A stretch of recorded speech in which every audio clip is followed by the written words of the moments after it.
to not have cooking or warming fires in wildland rush areas.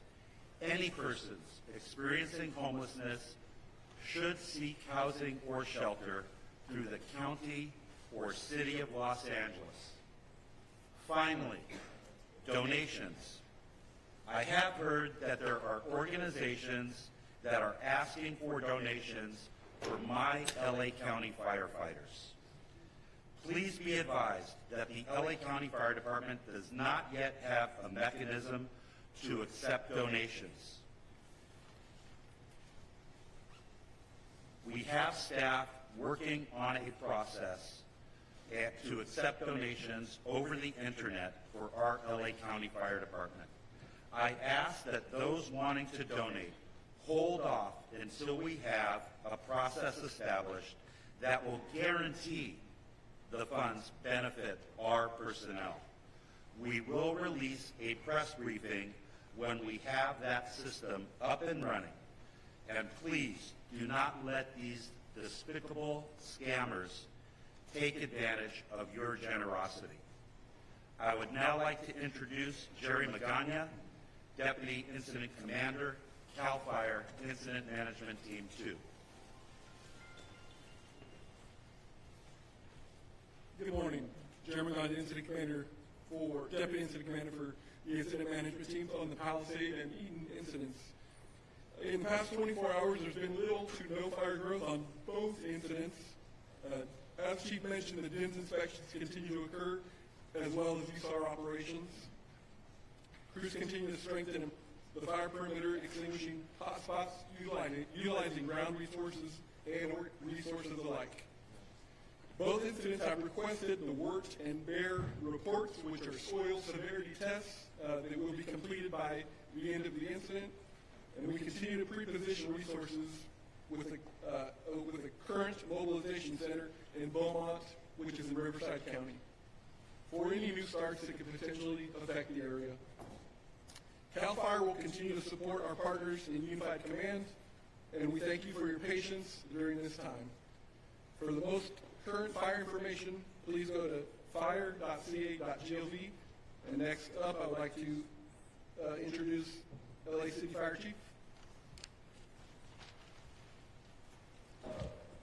Good morning, everyone. Kristen Crowley, Los Angeles City Fire Department's Fire Chief. Yesterday, I want to just give everybody a brief update on an additional brush fire that did break out in the Lakeview Terrace area of Los Angeles with structures that were threatened. Firefighters responded and aggressively attacked this fire. I am pleased to report that within approximately 34 minutes, all forward progress was stopped with no damage to any of the structures. I'll now be providing you an update on our Palisades fire. This fire is 23,713 acres with 19% containment, with 5,104 personnel assigned to the incident. Firefighters observed 30 to 40 mile-per-hour winds with low humidity. When you look at the aerial view of the Palisades fire, you may not be able to tell, but however, infrared flights last night indicated there are still numerous hot spots burning within the fire footprint. Very close attention was paid to address any flare-ups swiftly as to prevent any fire spread outside of the perimeter. We understand also, just a message to the community and those that were impacted by these fires, we understand your desire to return to your community. However, significant safety and infrastructure issues remain, including downed power lines, broken gas lines, hazardous materials, and unsafe water. Please know that we are working diligently to address these challenges and ensure your safety and the safety of our first responders. As we enter into the third day of this additional wind event, I urge everyone to stay alert. The combination of low humidity and strong winds has further dried out the brush, increasing the risk of fire. The danger has not yet passed, so please, please prioritize your safety. Thank you. I would now like to introduce our next speaker, Sheriff Luna. Good morning. Robert Luna, Sheriff of Los Angeles County. The Sheriff's Department, LA County Sheriff's Department, continues to have well over 1,000 personnel assigned. Again, many on 12-hour shifts, many without days off. Really want to thank the California Highway Patrol. They've contributed even more officers in the last 24 hours. There are well over 300 officers who are helping on both incidences. The Drug Enforcement Administration has also contributed even more special agents that are assisting us in different incidences. They're close to about 30. We are now close to well over 900 National Guards, California National Guard, that are assisting us both for the LA County Sheriff's Department, the Los Angeles Police Department, and other law enforcement agencies here in California. Evacuation orders, they've gone down some. We are at 82,400 in our LA County jurisdiction, and warnings are up just a little bit because of the wind event to 90,400. In regards to a curfew, the curfew still is in effect from 6 p.m. to 6 a.m. I just want to make sure everybody understands that the rules haven't changed. If you don't belong there, you don't live there, stay out of there. There's no reason for you to be there, and you will be subject to arrest if you're there with no business. In regards to arrest, we had a few more arrests overnight. The total for LA County Sheriff's jurisdiction is now at 44. That's 36 arrests in the Eaton incident and 8 for the Palisades incident. Eaton total, I won't go into detail, but basically we stand at about 14 for burglary within those jurisdictions. Everything else is either curfew, trespassing, individuals that are possessing narcotics, and or guns. Last night, I do want to bring it to your attention that in our Palisades incident, we did arrest another individual for impersonating a firefighter. Somebody else who was dressed like a fireman was not a fireman. I got to give a lot of credit to our deputies for being proactive, stopping him, and arresting him. That investigation will continue. Search and rescue operations. Our search and rescue teams have completed approximately 78% of the search area in Altadena. That is an estimate of 5,516 properties. I'm hoping, with luck, maybe by the end of today, maybe tomorrow, that will be done. Yesterday, we started the same operation in the Palisades area. Evacuation zones lifted, Palisades 0, Eaton we did lift 2, so we're communicating the best we can with our partners and our residents to make sure that they can get back in there. And please, as a reminder, our repopulation conversations do continue with every meeting, but please remember, just because there isn't a fire, the chiefs have made it very clear that we're still having some challenges with the wind, so we've got to keep a close eye on things. But in talking to our partners at Public Works and Utilities, there are things you can't see that are underground. There's a lot of hazards.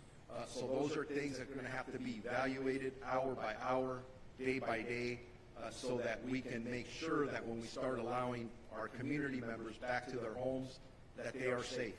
Safety is always absolutely number one. In regards to deaths in the Los Angeles County Sheriff's jurisdiction, we still stand at 21. If you've been following the numbers I've been given or giving out, they've stayed static for 2 days now, even though the searches continue, at least in the Altadena area. So 21 deaths, bad news. No more deaths so far. That's good news. So I'm praying that that stays together. And then missing persons, that did increase a bit. But I want to know that originally we had 31 missing person reports that were taken. Thank God 5 of them were found safe. But we still have 26 active missing persons that are reported. 20 in the Eaton area and 6 in the Palisades area. And then as I conclude, If you want any more specific information regarding evacuation orders or warnings, if they're coming or going, road closures, or any other information that you think is important to you and your family, please go to lacounty.gov/emergency. I'd like now to introduce Jim McDonald, the Chief of the Los Angeles Police Department. Thank you, Sheriff. Good morning. Over the last week, you've heard me say that the LAPD remains committed to protecting lives, safeguarding property, and maintaining order in the areas affected by the fire, and that remains the case today. The LAPD remains on tactical alert, and we've dedicated whatever resources are necessary to provide for your safety.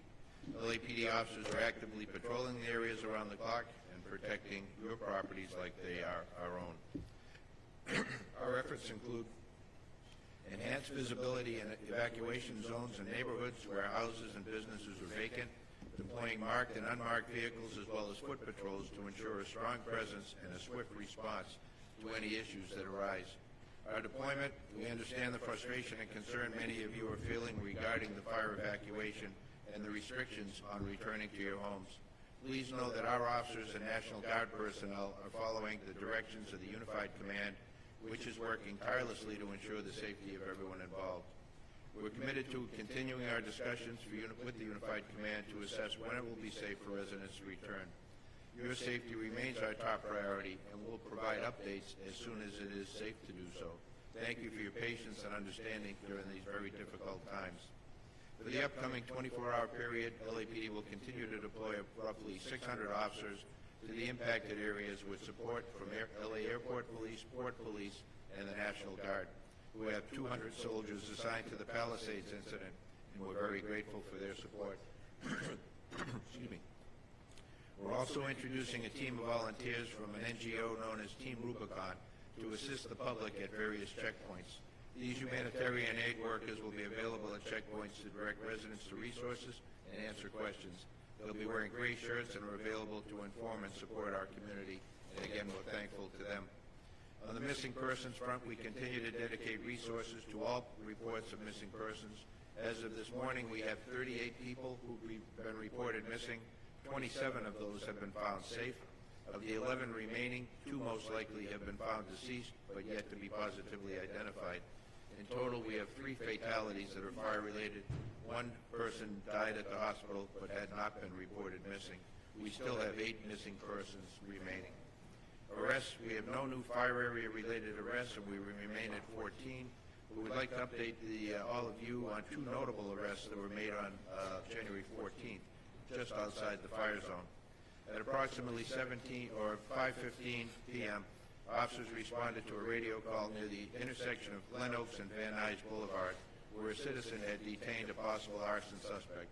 Upon arrival, officers took the suspect into custody, and the citizen had already extinguished a nearby fire in a tree.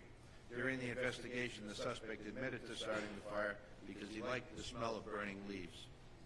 The suspect was subsequently booked for arson. Later that evening, at about 9:30 in the area of Santa Monica in Vermont, fire department personnel responded to reports of a suspect setting multiple piles of rubbish and trash on fire. Fire department quickly extinguished the fires, and officers took the suspect into custody. Suspect admitted to setting multiple fires that day and stated that she enjoyed causing chaos and destruction. She was also booked for arson. As we continue to manage this historic, catastrophic event, we want to express our gratitude to everyone who has provided tips and remained vigilant in keeping the city safe. Your cooperation is crucial during this time. And you can hear from those 2 examples I mentioned, there are people out there who this is what they do. If you know of those people, please give us a call before something really bad happens. Excuse me. On the front of pets, we want to update the public on efforts of the city to reunite pet owners with their animals. A new dedicated phone line has been established to specifically assist with inquiries related to pets affected by the fire. If you're looking for your animal in the fire zone affected areas, please call 213-270-8155 for assistance. And in closing, I'm aware that this has now been over a week since many of you have been able to see your homes. I thank you for your patience and continued cooperation. LAPD and our partners here will continue to work alongside each other to make sure our community has the resources we need to recover and ultimately rebuild. Again, thank you. Let me now introduce the Los Angeles District Attorney, Nathan Hochman.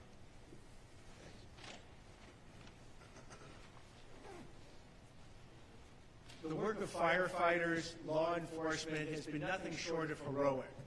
The over 200,000 people who've had to evacuate it, who've cooperated with this, again, it's been incredibly impressive. Yet still there are people out there who have decided that they are going to take advantage of this tragedy, that they're going to exploit this crisis for their own personal benefit. And we have sent this warning, and I'll say it again. The question is not if, but when you will be arrested.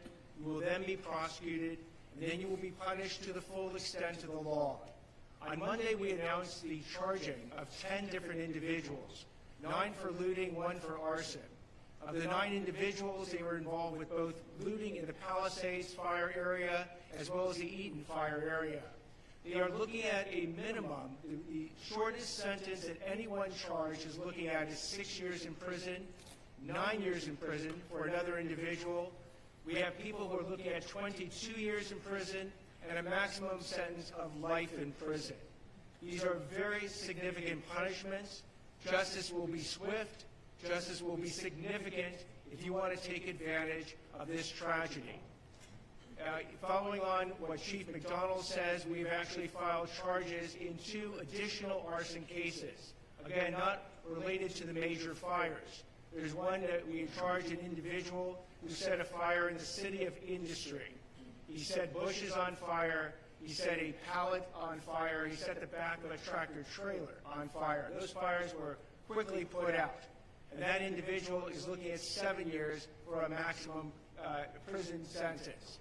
Another individual was charged in the city of Irwindale under the I-605 underpass. Again, setting a fire that was quickly put out. That individual is looking at a maximum sentence of 14 years. We have received numerous allegations that we are now following up involving additional looting incidents and price gouging. The price gouging is particularly despicable because these are people who are basically looking at this situation and saying, how can I make the most amount of money from people who are desperately seeking housing, supplies. They're seeking services because they've lost everything. They've lost their houses. And I will tell you that with respect to this price gouging, we have seen people increase their prices for rooms that they are renting, for houses that they are leasing, 100, 200, 300%. Here's my warning. If you're one of these people who have engaged in price gouging, not only do you need to stop it immediately, I would strongly recommend that you go back and fix it. Go back and refund the amount that you have overcharged people. We will certainly take that into consideration in deciding whether or not to charge you. So it's your choice. If you want to actually abide by the law, you could benefit from it right this second. But if we go ahead and find out that you've engaged in price gouging and you've taken no steps to remedy the violation that you've basically enacted, we will go ahead and prosecute you to the full extent of the law. So not only are you going to be looking at criminal penalties, you will be looking at civil penalties, and as importantly, your name will get out there. Your company's name will get out there. You will be publicly shamed. I want to make that crystal clear. So stop it right now. And as the recovery starts up, we again are seeing the financial scams. Over and over, we are seeing scams involving charities, where people who want to donate either money or services to the recovery effort are being targeted by these scammers. My strong message to you is if this happens, please check the organization that you are donating your money to beforehand. Do not donate cash. Do not even donate Bitcoin because it's very hard to track. Only deal with reputable organizations that you can then check out who will get that money to the appropriate people in need. Same thing when it comes to insurance. Be very careful. There are scammers out there who are going to try and make you promises that they can give you certain benefits from insurance that are completely false. Make sure you check out any insurance claims. And government benefits are starting up now. Both the federal government and the state governments are going to be offering people in need significant dollars to get back and recover in their lives. However, these will be ripped off. I will guarantee you there are people who are looking at this to rip them off. Here again is your warning, because I don't want any discussion later on that there is some confusion of what the consequences are. They will be swift and they will be significant. So again, I wish everyone great safety. Please support the firefighters. Please support law enforcement. Stay out of the evacuation zones. They are designed for your safety and to facilitate these putting out of fires and keeping people's houses safe. If you want to go ahead and violate an evacuation area, violate a curfew, you will be held accountable, you will be arrested, and my office will prosecute you. I'd like to now introduce Los Angeles County Public Health Chief Deputy Director, Dr. Anish Mahajan. Good morning. My name is Dr. Nicole Quick. I am the Chief Medical Advisor for the Los Angeles County Department of Public Health. As we continue to deal with the aftermath of fires and residents begin to return to their homes with proper approval from the regulatory agencies, it is important to remain vigilant about air quality. Fire and wind conditions can increase the amount of particulate matter, dust, and ash. Currently, the South Coast Air Quality Management District has extended a windblown dust and ash advisory through this evening. The high winds may displace ash from the Palisades and Eaton fire impact zones. Windblown ash particles may be too large to be picked up by our regular instruments and will not influence the AQI measures that we've pointed folks to look at for air quality. So it's important to look to effectively reduce exposure to harmful particles. It is critical to wear appropriate respiratory precautions. This includes N95 and P100 masks. In addition to obtaining the masks, important to wear those correctly. This means over the nose and mouth without gaps and well fitted to your face. For N95 to provide the proper protection, they also must be changed out with regularity and if they become wet or soiled. It is very important to note that cloth masks, dust masks, and bandanas are not adequate protection. While they may provide minimal protection, it is not adequate to keep out those particulate and ash that we are concerned about. Individuals with respiratory conditions, children, and those with pre-existing medical conditions are urged to talk to their healthcare provider before utilizing these respirators. Taking these steps is critical for vulnerable populations, including older adults, children with pre-existing conditions. N95 masks are available for free at LA County libraries and at the local assistance disaster resource centers. Quick note also for those who are struggling with finding their prescriptions, Public Health has begun offering medication assistance at all of the local assistance centers. We have teams there that can work with families and individuals to help them secure medications. Individuals can also connect with their regular providers, their pharmacies, and their health plans for further assistance in obtaining their medications. I want to make a note for those who are receiving medications for opiate use disorder. If you are having difficulty obtaining those, please call 213-288-9090, and we are available from 8 a.m. to midnight to support those needs. In addition to these efforts, there are other resources available to help in your obtaining prescriptions. Want to make one additional note that we do have environmental health inspectors at the local assistance centers that can address concerns related to fire damage and safety. We can assist family in identifying health hazards, provide education, and answer questions about maintaining a healthy environment. I will now hand this over to Supervisor Parker. Thank you, Doctor. I want to start by emphasizing, especially with the wind we'll have today, that it is important for residents to take health guidance seriously when you're near impacted areas and debris. The health concerns are serious. I've heard many questions about how to be safe when you're around an impacted area.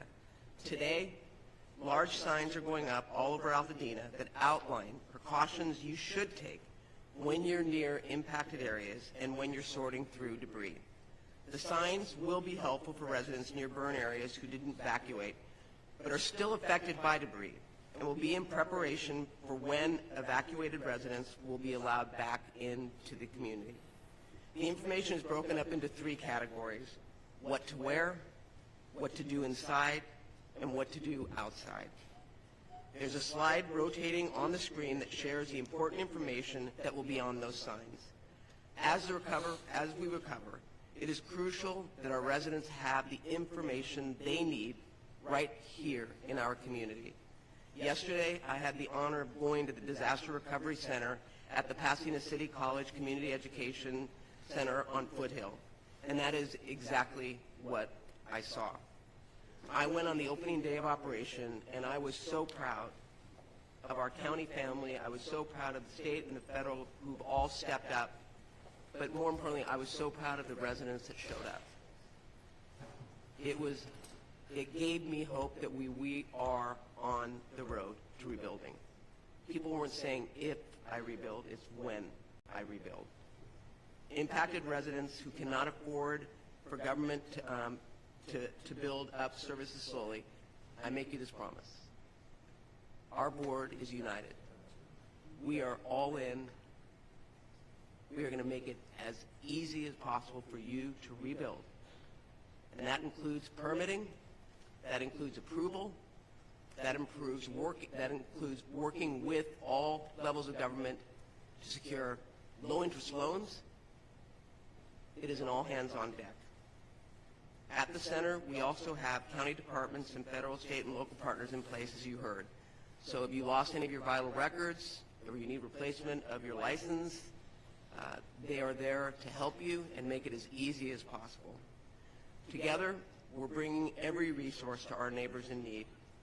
Residents can access countless services, including FEMA financial service, which may include money for basic home repairs, personal property losses, and other uninsured disaster-related needs, such as child care, transportation, or medical need.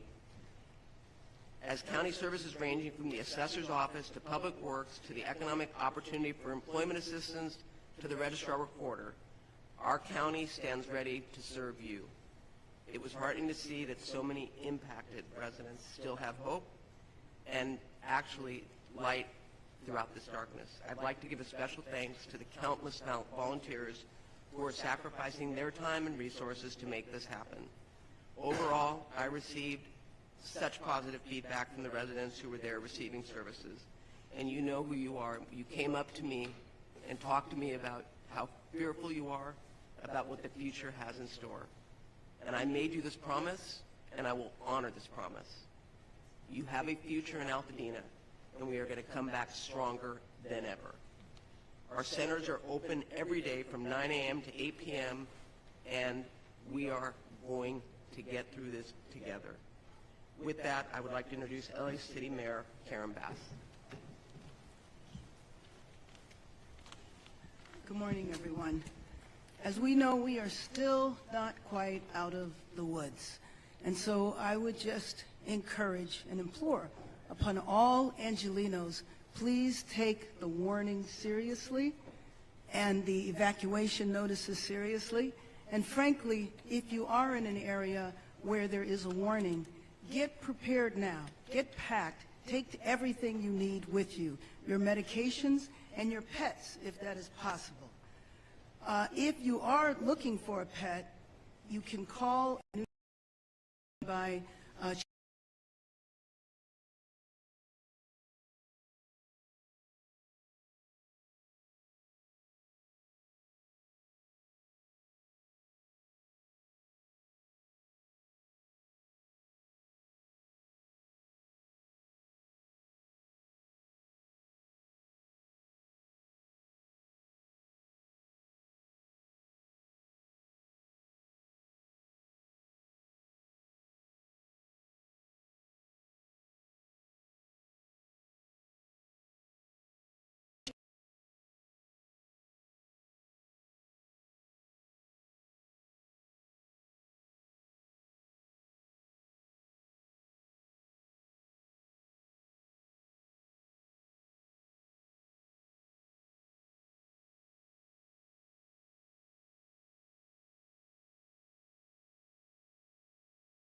yesterday. It was open just for about 4 hours, and in those 4 hours, over 100 households came. It was encouraging to see the number of people who were there, many of whom travel from disaster to disaster. I met individuals from the SBA who had been in Hawaii. I met other individuals that had been in hurricanes in the South. Department of Motor Vehicles, FEMA, the Employment Development Department. There are a variety of resources there that people could take advantage of. But I do have to tell you, what was the most touching experience was to meet a woman from Pacific Palisades who had lived in Palisades for over 40 years, and she lost her home. She told me that she was staying with her daughter, and I asked her what kind of services she was looking for there. And she said she wasn't looking for services. She was there to volunteer. Having lost her house, she was there to volunteer. To me, this is an example of the spirit of Los Angeles, selfless and resolute, that we will make it through these fires and we will rebuild. When I think of individuals who have lost their homes, it's not just a matter of losing a house. You've lost memory. Experiences that took place there are gone, and gone unexpectedly, gone rapidly.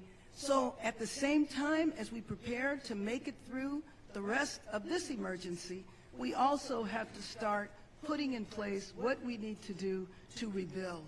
And so I mentioned a couple of days ago, I did an executive order to expedite the rebuilding so those individuals will not have to go through the long waits that are usual. But yesterday, the Los Angeles City Council met and passed a number of motions that will assist in that effort.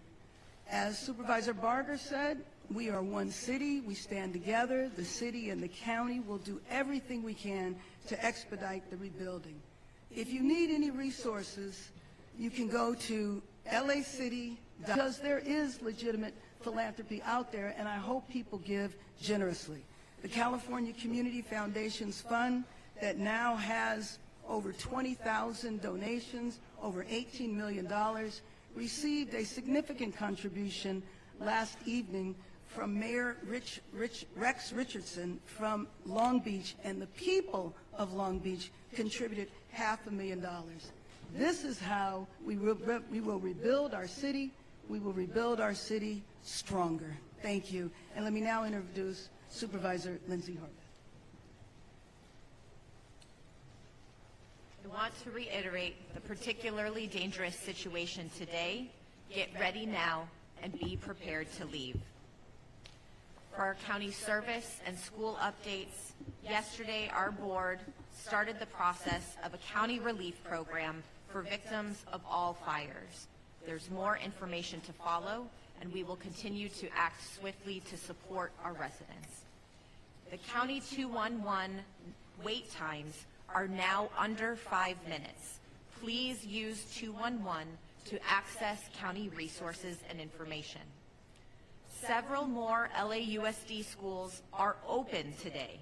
Palisades Charter Elementary students should attend Brentwood Science Magnet Elementary.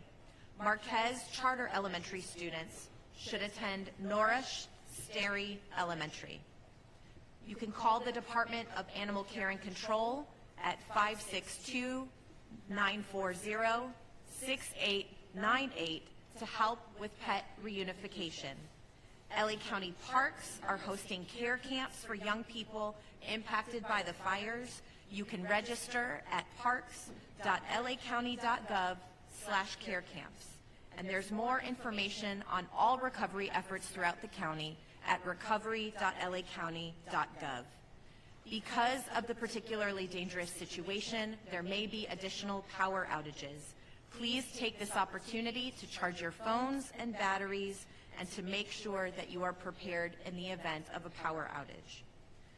The declaration of emergency countywide has gone into effect and includes illegal price gouging, including on rent and housing options. We cannot raise the price of rent, goods, or services more than 10%. There are both criminal and financial penalties. These are enforced by our district attorney, as you heard, Through the county's declaration of emergency, our county council and our director of Consumer and Business Affairs have the authority to impose civil penalties. And I spoke with our Attorney General of the state this morning, who is vigorously investigating cases at his level. We are taking these instances seriously, and there will be consequences. Under our county emergency, we also know that this could include misdemeanor charges. The governor, as you have heard, has also issued a new executive order, and we thank him for his support and leadership. To report price gouging or other predatory practices, you can do so at oag.ca.gov/report, or you can call 800-593-8222. For more emergency updates, you can still see those at emergency.lacounty.gov. And I want to echo the thanks to our peers. I also want to especially acknowledge LASA, those who are working in the county's newly established ECRC, and our homeless initiative efforts supporting those who are unhoused in fire danger areas. Our ICP has deployed more than 15,000 people throughout Los Angeles County for all of these fires. We thank each and every person who is helping Angelenos in this critical time. Los Angeles and the state of California have stepped up. We have been supported by people throughout our nation, and together we will recover. Thank you. And now I'd like to introduce FEMA Region 9 Administrator Robert Fenton Jr. Thank you, and good morning. I just want to first give an update on our registrations for our individual assistance program. We're up to 53,000 registered, almost $12 million provided. And yesterday I had the opportunity to visit the UCLA Disaster Recovery Center with Mayor Bass to mark its opening. And as was discussed, a number of federal, state, local, nonprofit organizations there. Survivors impacted by the fire could go there to get many different services. I think there was over 70 different organizations there working to provide help to individuals affected by the disaster. So I would urge individuals to make sure you register with FEMA. If you're insured, go to your insurance first. It's better to register before going to the recovery center, but there are a lot of services there that everyone that's been impacted by the fire should take advantage of. Transitional Shelter and Assistance Program, which we just activated last night. The governor has requested that FEMA activate its Transitional Shelter and Assistance Program for displaced survivors. I'm happy to announce as of today this program is now open. The Transitional Shelter and Assistance allows for fire survivors to stay at participating hotels to help fill the housing gap until they can identify a short or longer term housing solution. TSA may also be available for those that have insurance, so it will help if you're in the process of still trying to understand what your insurance covers, or if you have alternate living expense for that. It will be for a limited time, but it will help during that time period in order to make those decisions. FEMA is reaching out to fire survivors that have registered with us that would be eligible for this program. So you don't need to request this type of assistance. If you're eligible, FEMA will notify you via phone, text, or email. Underneath this program, FEMA pays for the cost of the room, taxes, and non-refundable pet fees directly to participating hotels. Survivors are responsible for other ancillary costs like laundry or restaurants, parking, telephone service, etc. TSA is a temporary sheltering program. FEMA will continue to communicate with those in our program every 14 days to determine the need for longer-term sheltering and what other resources are available to you. Lastly, I want to talk about the next steps we're taking to start the process toward recovery and rebuilding. The governor has requested that the federal government remove all household hazardous waste from properties impacted by the fires. We had a meeting yesterday with the county, the city of LA, and all the other impacted communities, public works directors, and we have directed the Environmental Protection Agency to do this and I've allocated $100 million to go ahead and get this started. EPA's mission will be to reduce the immediate threat of hazards. They do this by removing everyday products like paints, cleaners, solvents, oils, batteries, pesticides, larger asbestos debris, and also pressurized fuel cylinders, lithium-ion batteries. EPA will stand up 40 teams over the next couple of days, which equates to approximately 500 personnel. EPA will work in close coordination with the state, county, city, and local communities across the fire areas, including the incident commands of Palisades and Eaton, to remove household hazardous waste. This will be the first step in getting survivors back to their homes and communities by removing those hazards from that area, so that then we can get into greater debris clearing and ultimately rebuilding. Thank you.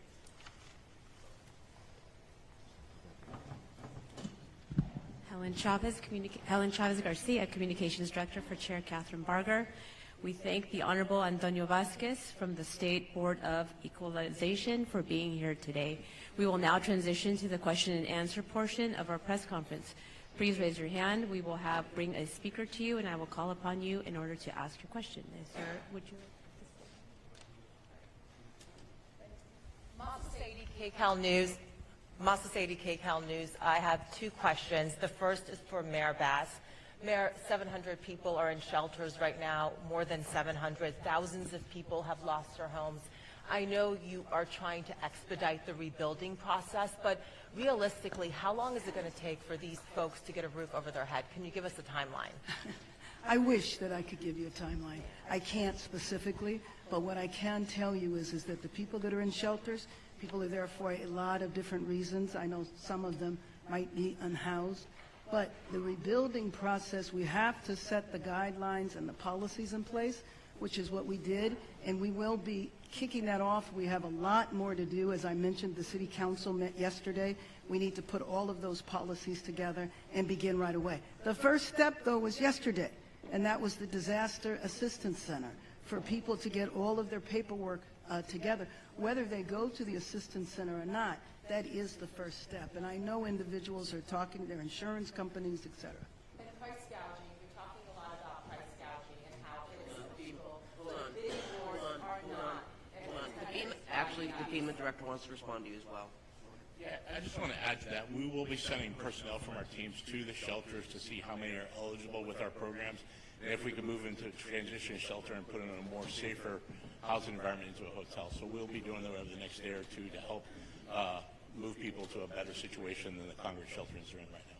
And on the price gouging that we're seeing happening with rentals, again, price gouging is illegal, but bidding wars are not. And the tenants are driving that. We're seeing more and more evidence of these bidding wars. Should people here in Los Angeles be bracing for rents to dramatically increase, or is there anything you can do to try to stabilize the market? So here's how bidding wars work.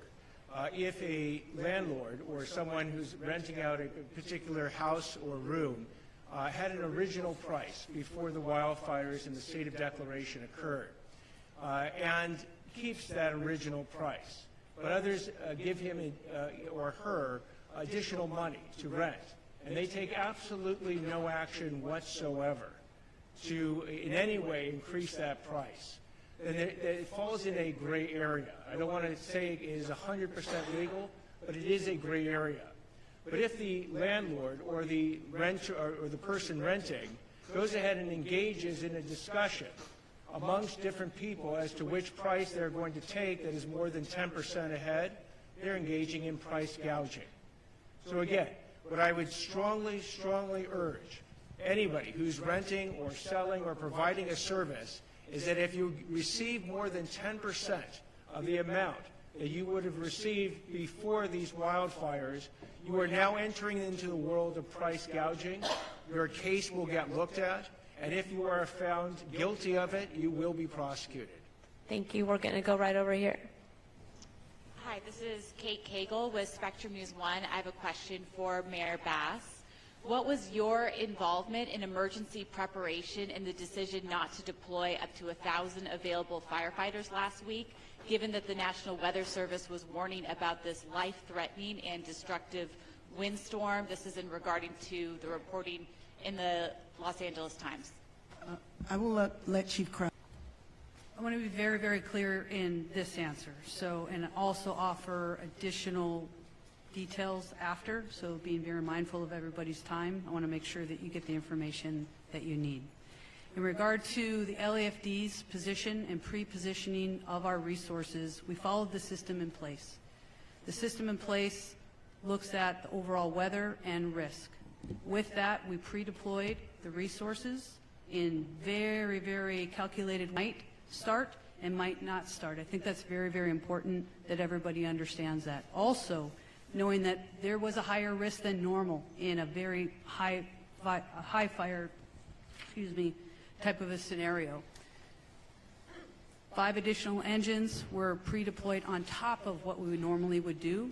Detailed information to share with everybody as to what and how we pre-deployed and what came into the decisions that we made on that day and then following the fire. I'll be available right after, okay? And we're going to have...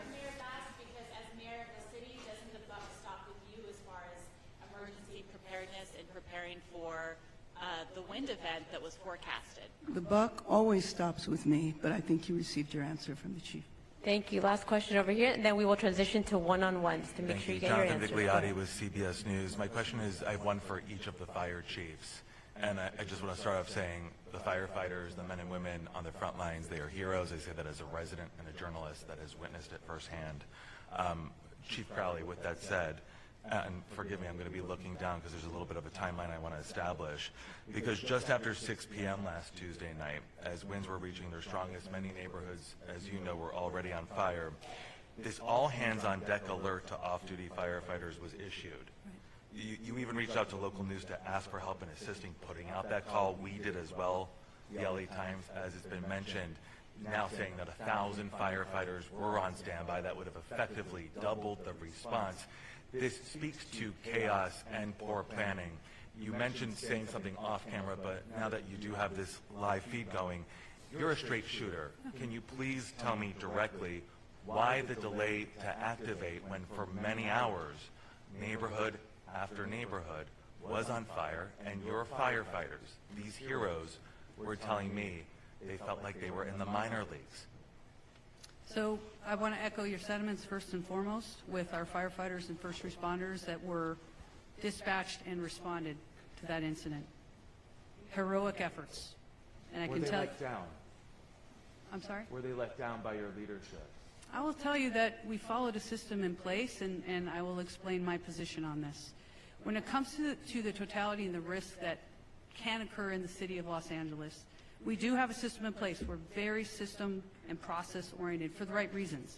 We follow a system. We did that. We pre-deployed the necessary resources knowing that, or not knowing, I should be very specific, in where a fire might break out in the city. I think it's also very important that media knows, as well as the communities knows, that we are here to protect them, that we do have that capability to surge. You ask about a length of time. We pre-deploy the resources on top of what we normally would do. They went to work. We immediately then utilized all available on-duty, special duty people that aren't normally in the field. They surged. They went and staffed every other available resource at that time. They were pulled in. Another very, very important point that the community and you need to know is that we're talking about these 1,000 engines that we're saying that were unstaffed. Facts. The facts of the matter is those engines, they're pumps, they go behind our trucks. I won't get too detailed in the operations. They're actually staffed with fire department personnel. The reality, and this is very important for everybody to understand, straight shooter right here, is that our firefighters on the truck were immediately pulled in, whether they were staffed with 4 people. I got to be very clear. We had the capability, and we did pull every resource in and around the area. Those firefighters on the truck jump on that additional pump, the truck or the engine that we're talking about, that we're saying we're unstaffed. We are very fortunate as a department to have a resource deployment that we have. I don't think there's any other department in the nation that has the resource deployment model that we have. That happened. Our firefighters jumped on the pumps, our additional 1,000 engines that you're talking about, and they went to work. So we have the system that's built. We followed the system.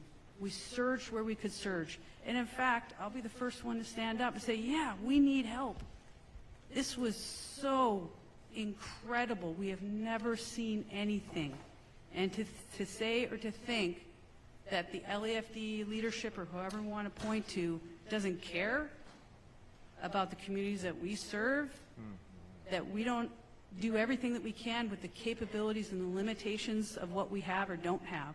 I can tell you and stand before you, we did everything in our capability to surge where we could. We had the flexibility built into the system. Had you responded sooner, had you activated those reserves sooner, Could you have saved more neighborhoods and more lives? I would think fundamentally, as we surged exactly how we did, our firefighters pushed in, they did everything that they could, and it's a what if. Again, I want to also focus on... So you wouldn't do anything different? No, of course there's always lessons learned, I tell you. I am taking this to the highest of high thought processes of how the LAFD and our entire region could do better in the future. And let me be very, very clear. The other piece is what and how quickly we were able to surge, not only with limited capacity within the fire department. Thank God for our agencies around us. That happened so quickly without delay with a phone call. We got the resources where we needed to do the greatest good at that time. Thank you. Thank you. We're gonna go ahead and transition. I'm sorry, we're out of time. Let's go ahead and do our one-on-ones. Please move forward. We can connect you to the speaker that you want to speak to. Thank you for attending today's press conference.